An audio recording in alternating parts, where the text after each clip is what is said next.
Mary-Beth joins us today to talk about how clinicians can diversify their income, whether through Instagram, different social media platforms, speaking engagements. She also shares about her practice within family conflict, enmeshment, and how to manage some boundaries.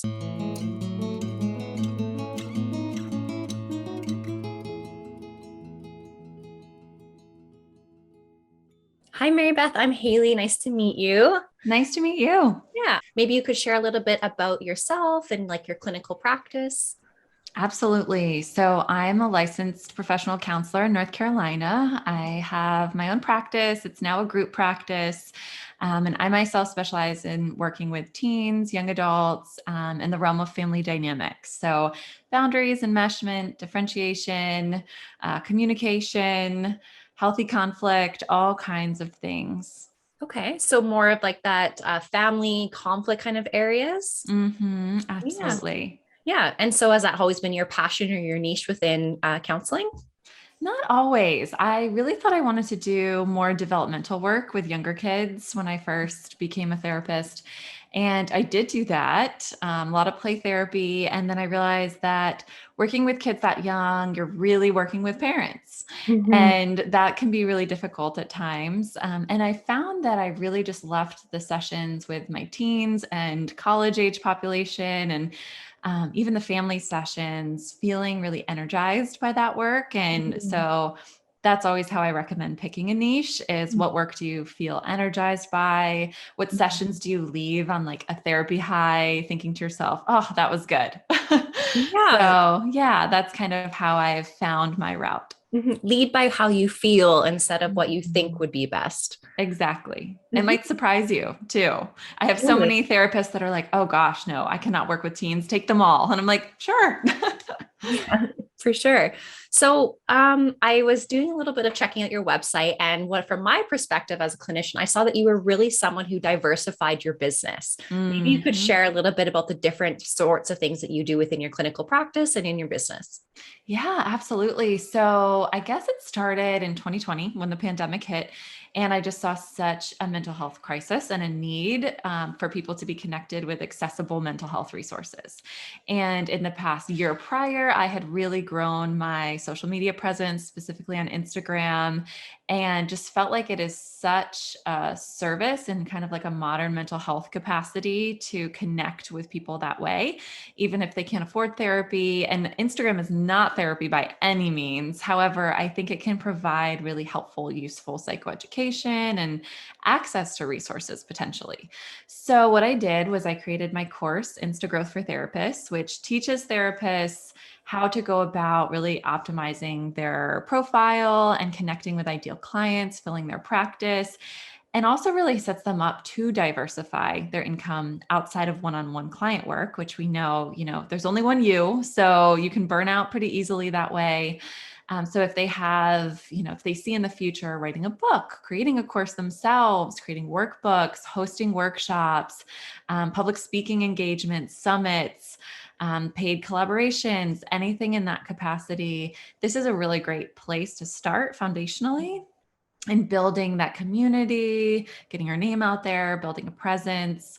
And now actually I've had so many of those. So there's about 180 therapists in that course now, which has been really cool to watch their growth. And now I'm receiving DMs asking, okay, now these opportunities are coming my way, specifically even paid collaborations or partnerships. And how do I navigate this? So that's the second course I'm working on currently. It's going to be called the Connected Collab, and it comes out early summer. So that will help therapists diversify more specifically in that way. Wonderful. So, a lot of just like growing the online presence, making sure mental health is more approachable and accessible, and then transitioning to help the clinicians to do different types of work. Because I think you make a really good point. Like, all clinicians can't just do therapy every day. Yeah. And there's this almost martyr mentality that I think we're trained in of, the burnout rate is so high for therapists. It's like if you work long hours for little pay. It's almost glorified that you're such Mhm. a helper and you're so giving. But my belief is that you can be all of those things and still have boundaries, still make a good living. And so I Mhm. really wanted to help other therapists do that, because when you do that, you can show up in a greater capacity for your clients and you can Mhm. model those things to them, and it feels better for everyone. Definitely. Okay, so I'm going to tiptoe into a little bit of a controversial idea, but do Yeah. you believe that private practice in some way? So, like in BC for us, we have free mental health care through like our health authorities. So, basically through the Mhm. government, but that is very stretched and not very accessible because it's such long waits and whatnot. So, in private practice, I'm going to tentatively tiptoe and say this. Do you feel Yeah. as though you're only there, sir, for serving a population that could afford mental health care and maybe have the jobs that could have that benefit? Or, like, do you Mhm. feel like we're maybe not necessarily making it as accessible? Yeah, so you could make that argument. I think in a way of challenging that, you can accept insurance in your private practice and make things Mhm. more accessible that way. I have partnered with specific nonprofits Mhm. to help, create a portion of my caseload that is very affordable, even less than insurance rates, Mhm. just out of like my values. Not Mhm. all therapists choose to do that. Mhm. You can offer sliding scale, of Mhm. course. Even if you're an out of network provider, something that I do in my practice is offer super bills so that clients can still submit to insurance, even if you're out of network.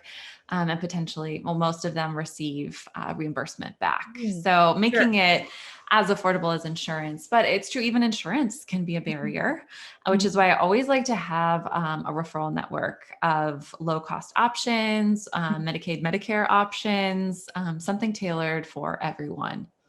For sure. And the only reason I say that is because I myself fall victim to that is I do try to offer Mhm. sliding scale or be flexible in payment plans or insurance and whatnot. But I find that a lot of clients are just really privileged in their ability to attend private therapy. So the Mhm. roundabout way I'm trying to get about is, isn't it wonderful that we can have like a medium such as social media or other ways to advocate or workbooks or podcasts so that we can raise that awareness, do some bit of education, all of that kind of stuff?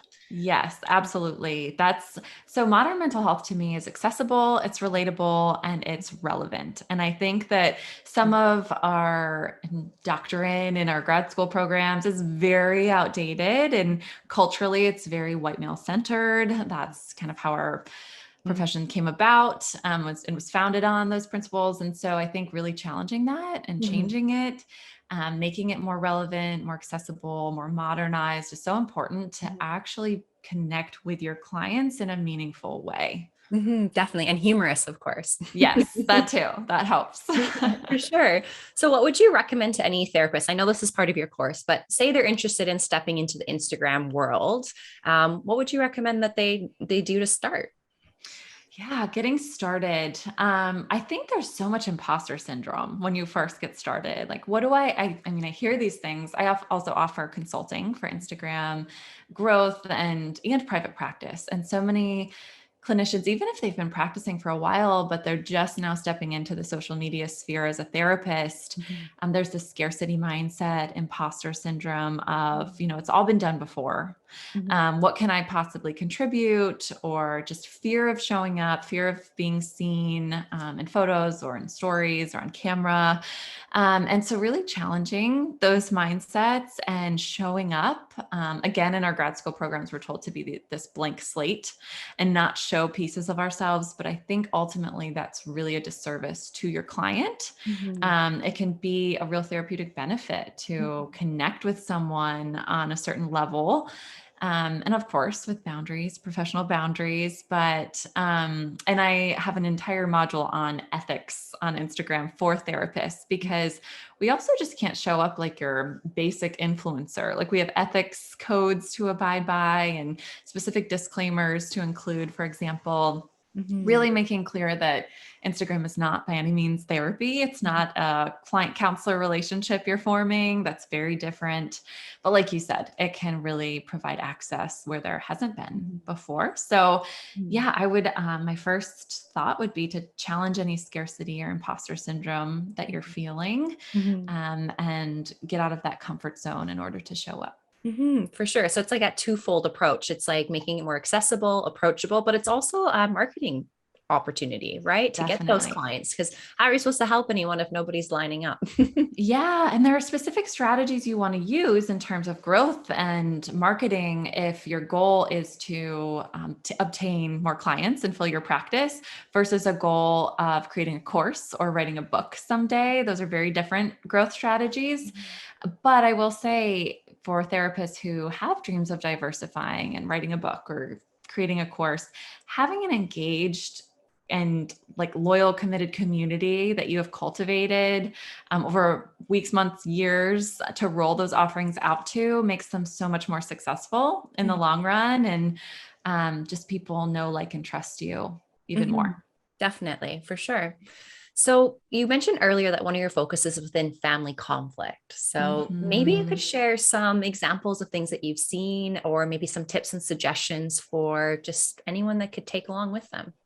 Yeah, so I see a lot of enmeshment and I do a lot of work around enmeshment in families. And some people are like, what is that? I have never heard of that. So essentially, it is like a boundaryless family system where a lot of times we see families and we're like, oh my gosh, they're so close, they're so tight knit. Mhm. But they're in these enmeshed families, it's almost to their detriment. People can really lose themselves in a mesh system. It's all around these like unspoken rules that have consequences if you don't follow them. So, the phrase, it's always been this way, this is how we do things, don't challenge it, comes up a lot in the enmeshed family system. The Interesting. opposite of enmeshment is differentiation. So healthy differentiation typically happens in adolescence where developmentally appropriate for teens to start separating themselves from the family and becoming an individual and setting their own boundaries. And when that doesn't happen, it can create issues. And so a lot of times I'm either working with teens through differentiation, and occasionally their families are like, I don't like this. I don't like what they're doing. But ultimately, it is healthy for the system as a whole. And so supporting the family through that process, or I have adults coming to me and saying, this process never happened. And there's a lot of issues that are arising because of that, maybe in their own marriage now, because they haven't really disconnected from their role as the child in their family of origin. So it's very interesting work. I do love it. Yeah. Could you give maybe like a specific example of what enmeshment would look like? Sure. So let's say you're now an adult and you're married, and you want to spend a holiday with your family, your new family. Maybe you have a wife and children, and your family says, absolutely not. You're coming to, I mean, we just had Easter last week, so I'll use Easter. Yeah. You're coming to Easter and you're not allowed to spend a family or a holiday away from us because Mhm. this is how we do things. And if you don't come to Easter, we're not going to talk to you for this amount of time. Or, this must be your wife's fault that she's taking you from us. Mhm. And so there's a lot of unwritten rules, like you better come to Easter. Mhm. And if you don't, there's a consequence attached, usually an emotional consequence. Mhm. And it puts a lot of stress on, let's say, the child in this instance, and then can create conflict within their marriage because they're now torn between their family of origin and the new family they've created. Mhm. And so that's just a very traditional, like, heterosexual nuclear family example, but this shows up in so many different ways Mhm. throughout all kinds of contexts. For sure. Do you notice any cultural undertones? Yes. So there are definitely specific cultures that are more enmeshed than others. Mhm. And so I always like to bring that into the mix. My graduate program at Columbia was the focus of it was cultural competency. And that was such a gift because I was also a sociology double major. And I think that like you have to bring in culture and Mhm. sociology into this because people don't exist in a vacuum and it's all cultural. So I'm always curious. I think curiosity is one of the best approaches you can take of tell me how this may be cultural for you, what themes you've noticed in your culture. Help me understand that because I never want to assume, but then, we do see patterns in specific cultures. Definitely. I think I'm also a sociology major. So I'm like, Oh, like cool. I'm like, definitely like the culture piece, because I think that it's normal in some ways, or more normalized, like different cultures. It's like, of course you have that autonomy or the ability to say no, but some cultures are like, well, no, I can definitely Mhm. not say that. I have to go along with Mhm. what's prescribed for me. Yeah, definitely. Mhm. And there's this cultural piece and then this family specific based individual piece to each Mhm. family, if that makes sense. And so, considering both in Mhm. the context is so important.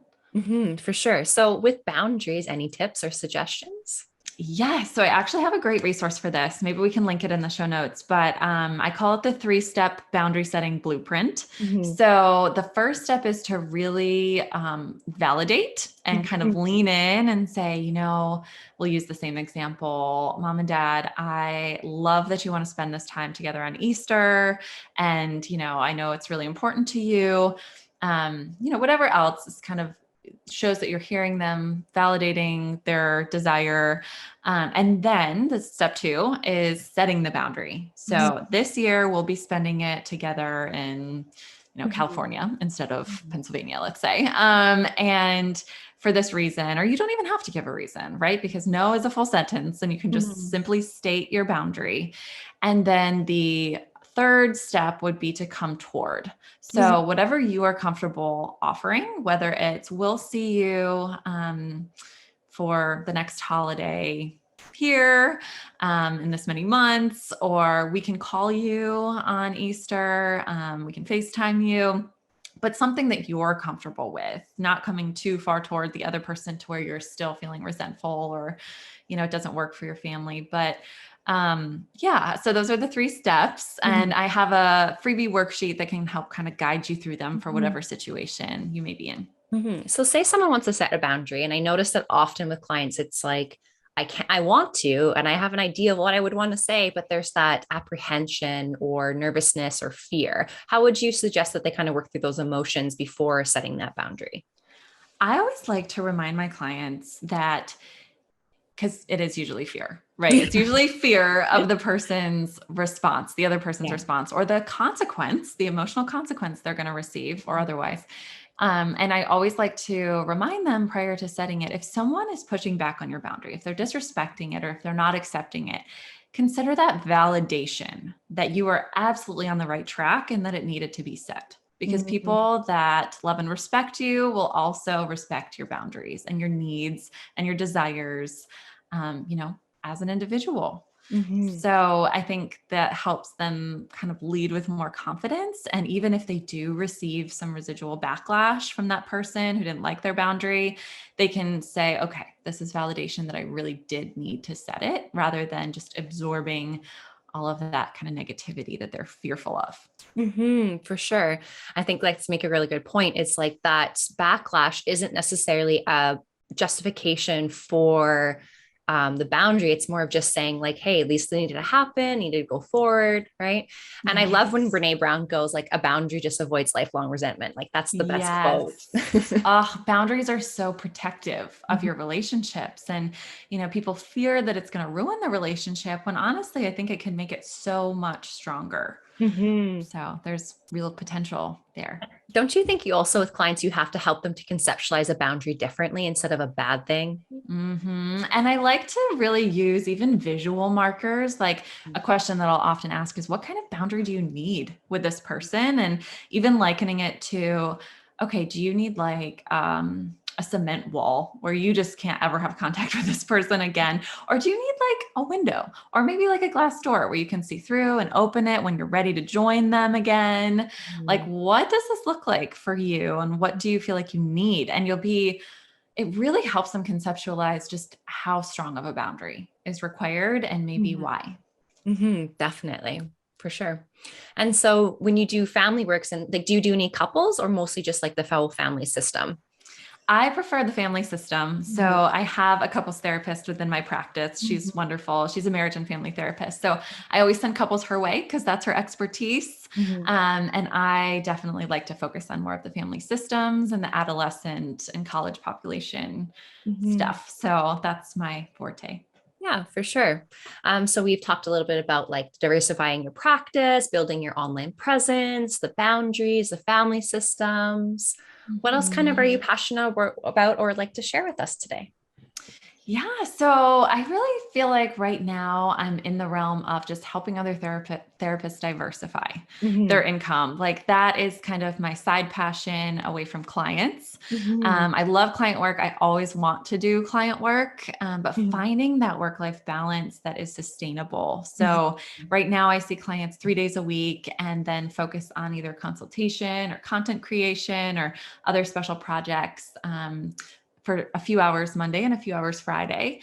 But I had my daughter last year and I said, I really want to have more of a balanced weekly schedule that's sustainable, that allows me to be with her too. And so helping other therapists get to the place that they desire to be in terms of work-life balance and Hmm. discuss their options and exactly how they can get there, Hmm. I think has really become an unexpected passion of mine.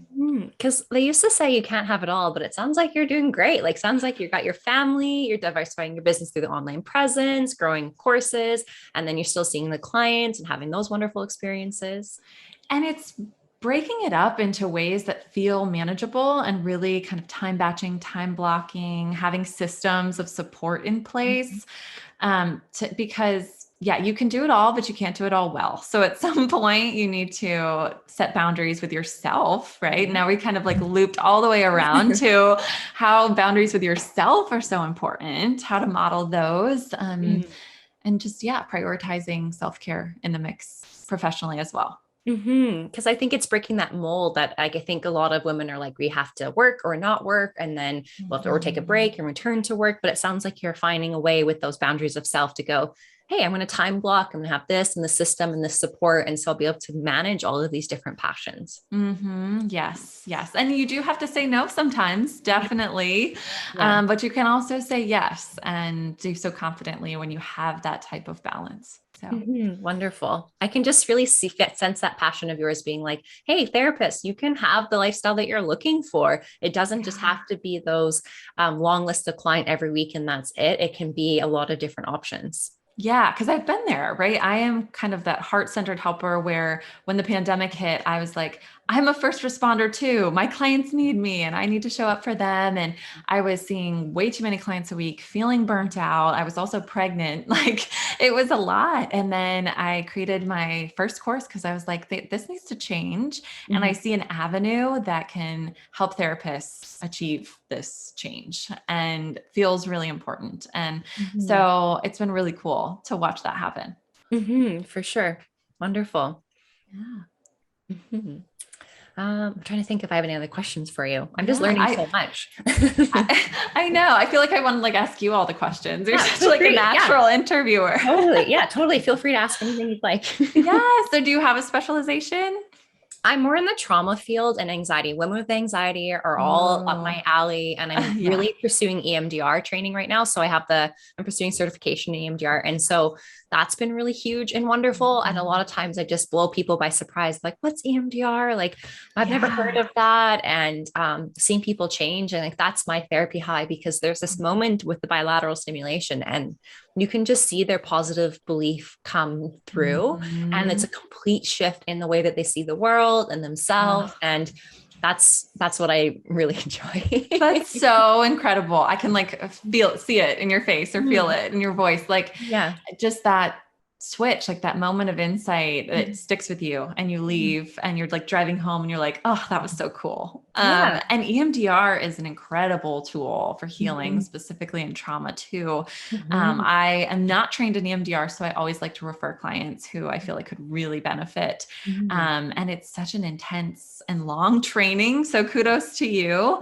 But so valuable, so valuable. Definitely. And like you said earlier, like diversifying. So we have this podcast and then the client work. And so different things like that. And so I'm always plugging EMDR because I think I'm definitely too biased on it. I love it. It's wonderful. Yeah. And so seeing your work and how you've diversified and myself, I'm in the first little bit of my career per se. And so it's like interesting to see that and like growing up with like social media and all of that. And I'm like, wow, like I could really reach a lot more clients and have another form of marketing or another way to make things more tangible because so many of my clients go to me, they're like, so I saw this on TikTok and then they're like, I'm not self-diagnosing, but like, what do you think of this? And that discussion comes up and I always go, okay, let's just like talk about what you heard and let's take it with a grain of salt. But I'm glad that that sparked you to have more awareness of self and what that means for you or your experience.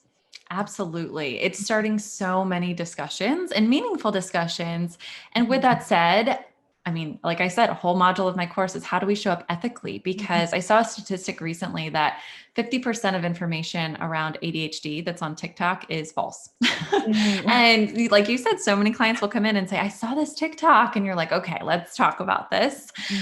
Because it's both, right? It's a wonderful way to provide psychoeducation for people and they're absorbing it and they're taking it in and really thinking insightfully and taking new perspectives. And we want to make sure that the information that they're receiving from us is accurate, that they understand that not all things we say will apply to them and their specific situation, and also that we're just operating ethically as licensed professionals. Definitely, because we want to make sure that they're digesting appropriate information. And also, is it too much TikTok time or Instagram time as well? Like, that's a very common discussion I have. It's like, okay, like, I'm glad that you learned something, but like, let's see if you can also immerse yourself more into your day-to-day activities, the things that are going to really regulate you and help you to feel really balanced. That's a great point. Yeah. I'm like, check your accessibility. Like, how long have you been on your phone on these things? And is it helpful for you? Or is it creating a lot of like self-image challenges or questioning things in an unhelpful way instead of just being inspired to maybe look deeper at yourself and like have that awareness of what you're feeling and noticing, right? Absolutely. I heard the term doom scrolling Oh, at yes. one point, and I was like, oh my gosh, that is so on point. So yeah, having that conversation about whether it is healthy curiosity or doom scrolling. Do you think it's just going to be the norm for a clinician to be on social media?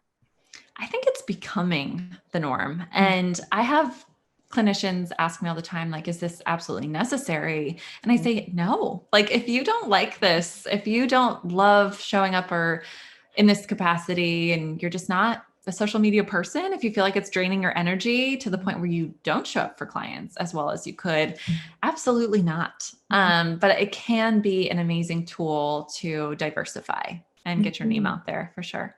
For sure. If you had a dream of like another form of medium for like therapy, what would it be? Like, how would you make, what would be another platform? You know what I mean? A platform for actual therapy, like with clients? Well, it's just interesting because it's like, I think that as clinicians, like you said, ethically, we have to show up and everything. So we're almost like just jumping onto this as a way to keep on pace. Yeah. You know what I mean?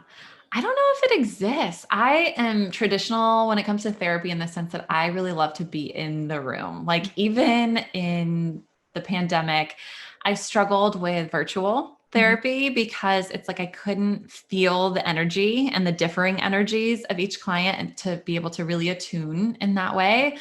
And then just body language is not as prevalent. Like I can really only see their face, maybe their shoulders or so.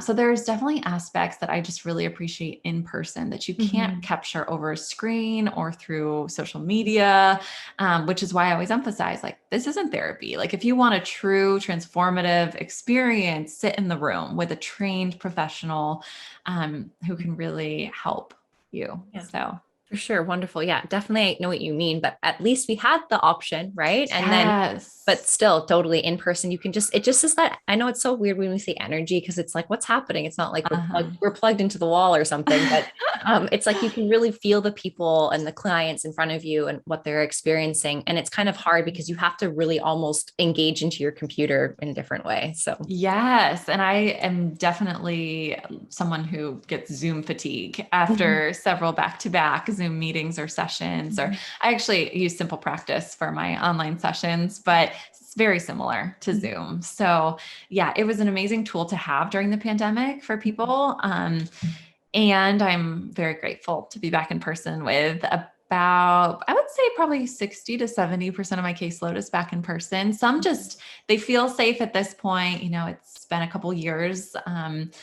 However, they are like, this is so convenient. Like, I don't have to drive to the office during rush hour. So let's keep doing virtual. And I respect that too. So. For sure. Did you notice a change in enmeshment after the pandemic? Oh gosh, yes. So many people were back with their families because, you know, they moved back to be closer. They were just feeling threatened, like their nervous systems were feeling threatened all around. And there was heightened anxiety, high tensions within households. So yeah, I mean, absolutely. That was definitely, I think even increased then. I would assume as such because it's like that fear again, and sometimes fear forces that control or that need for Yes. control. Yep, Mhm. exactly. Mhm. Exactly. So much anxiety and rightfully so. Like it was a legitimate threat. Mhm. And I think, you know, the mental health need was exacerbated during that time. And do you notice that now that we're kind of in BC, we've lifted a lot of our restrictions and things recently, but do you notice like a shift of people now looking back over those 2 years and the way that they describe them? Yes, I feel like we're just starting to get there. I even just today, I think mask mandates were lifted for airplanes and Ubers. I got those notifications today. So it still just feels very new that we're starting to slowly feel safer and maybe a little more regulated and Mhm. look back on that as time in the past. Mhm. And then I think there are some people that aren't ready to do that yet. So kind of meeting each client where they're at, Mhm. because this has impacted them so differently just based on, I mean, so many factors. Mhm. So yeah, definitely. Yeah, because like through like that trauma informed lens or like the EMDR model, we always look at like what are the things that maybe were hurtful or traumatic or upsetting that kind of sparked the experience that's existing today. And so it's Mhm. interesting now because that our quarantine period in like early 2020 in BC was like just literally couldn't do much, and which was reasonable and fair for whatever it was. But that was kind of like that moment that really sparked a lot of people's anxieties to increase, and that kind of continued that over the last couple of years. And so some of the targeting I'm actually doing within EMDR is of the lack of engagement through a quarantine period. Yeah. Wow. That's incredible too. Mhm. Even while it was happening and my clients were feeling so dysregulated, I was trying to kind of almost normalize the dysregulation. Like we are not meant to feel trapped in our homes and have our day-to-day lives taken away from us. Like if you think of our nervous system, when we experience threat, we usually go into fight or flight.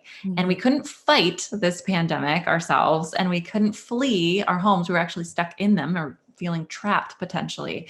And so then you go into this freeze state where, you know, you don't feel much motivation. You may start to feel depressed, more of like a dorsal nervous system state mentality. And so trying to kind of provide that psychoeducation too, to normalize some of what their bodies were doing and what was kind of contributing to them feeling that way, amongst other things, and was a big part of my work during that time. Definitely. Because I think they're like, well, I didn't feel well. And they're just expecting that to be okay. I'm like, no, no, like you're meant to do stuff on Yes, a your regular system. basis. Yeah. Yeah, your system is actually appropriately responding to this. If you can believe it or not. I know it feels awful and it Yeah. is. Mhm. And yeah, this is why it makes sense. For sure. You just have such a wonderful energy. I can feel it. I know, you too. I was like, I want to know more about her. I can like, you know, I can like Yeah. feel the energy. So Yes. I had to remind myself a couple times, no, she's supposed to interview you. Well, feel free to Yeah. ask. Yeah, what's supposed the vision, a part of this podcast, in my understanding, is just really having relatable conversations, not only for clients, but also for clinicians, right? And Yeah. having that ability for everyone to see both sides of that therapeutic process. I love that because I Yeah. mean, we're humans first at heart, right? Yeah, definitely. Yeah. So where can we Yeah. find you, Mary-Beth?